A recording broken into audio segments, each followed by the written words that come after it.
আসসালামু আলাইকুম বন্ধুরা, আজকে দেখাবো তেঁতুল গাছের চারা কিভাবে রোপণ করতে হয়। দেখুন একটা তেঁতুল গাছ, এই তেঁতুল গাছটি আপনাদেরকে দেখাচ্ছি। এই তেঁতুল গাছটি এক জায়গাতে তুলে আনা হয়েছিল, তো আজকে দেখাবো এই তেঁতুল গাছটি কিভাবে রোপণ করতে হয়। তো চলুন বন্ধুরা দেখে আসি কিভাবে তেঁতুল গাছ রোপণ করতে হয়। তো প্রথমেই মাটি খুঁড়তে হবে, মাটিটা একটু সুন্দরভাবে তৈরি করে নেবেন, যেহেতু মাটিতে রোপণ করবো, যেটা এটা কলমের না, এটা চারা গাছের তেঁতুল গাছ। এটা টান দিয়ে তুলে নিয়ে আসা হয়েছে, এখন এটা মাটিতে গাড়া হবে।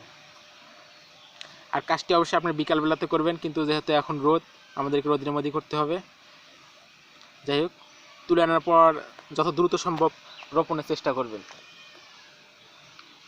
তো কোনো কথা না, তাড়াতাড়ি শুরু করা যাক। আপনার সুন্দর করে গর্ত করে নেবেন, যত দ্রুত সম্ভব গাছটি রোপণের চেষ্টা করবেন, বেশি দেরি করার চেষ্টা করবেন না বন্ধুরা। পানিতে আমরা এই ইপসাম সাপ গুলিয়ে দেবো, যাতে পানি দেবো তার সাথে ইপসাম সাপ গুলিয়ে দেবো, কারণ গাছটি অনেক শক পেয়েছে, যাতে গাছটি তুলে আনা হয়েছে, যাতে গাছের উপর কোনো প্রভাব না পড়ে, এজন্য আমরা ইপসাম সল্ট মেরে দেবো। এটা আপনারা বাজারে বিভিন্ন নামে পাবেন, ম্যাগনেসিয়াম সালফেট, আপনারা এটা ইপসাম সল্ট নামেও বাজারে পাবেন।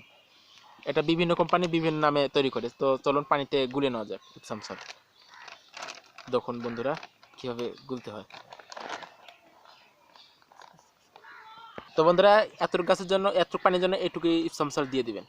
তো এটা ভালো করে গুলে নেবেন। ইপসাম সল্ট সহজে পানিতে গলে যায়, তা নিয়ে কোনো আপনাদের কোনো টেনশন নেই।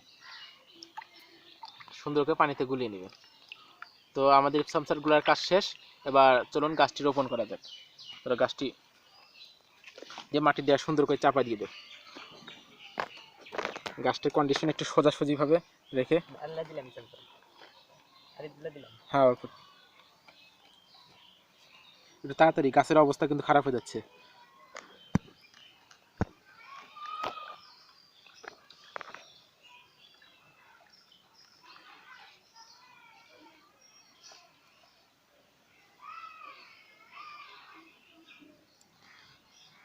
মাটিগুলো সুন্দর করে টান দিয়ে নাও হাত দিয়ে।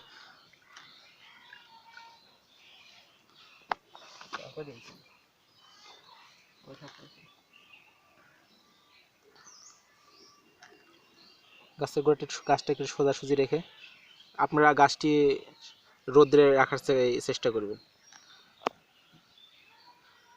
একটু হাত দিয়ে সাইডের মাটিগুলো টান দিয়ে না, হাত দিয়ে একটু, তাহলে একটু গোড়ায় একটু চাপ দিয়ে দাও। বেশি চাপাচাপি করার দরকার নেই, স্বাভাবিক চাপ দিয়ে দিলে যথেষ্ট। দেখুন বন্ধুরা, আমাদের গাছটি ইতিমধ্যে অনেকটা লতিয়ে পড়েছে। তখন আমরা ইপসাম সল্ট গাছে প্রয়োগ করে দিব।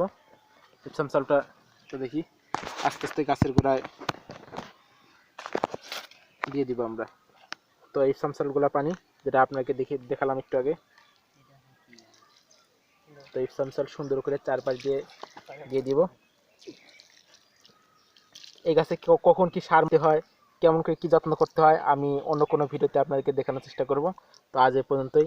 সবাই ভালো থাকুন, বেশি বেশি গাছ লাগান, পরিবেশ বাঁচান। আসসালামু আলাইকুম বন্ধুরা।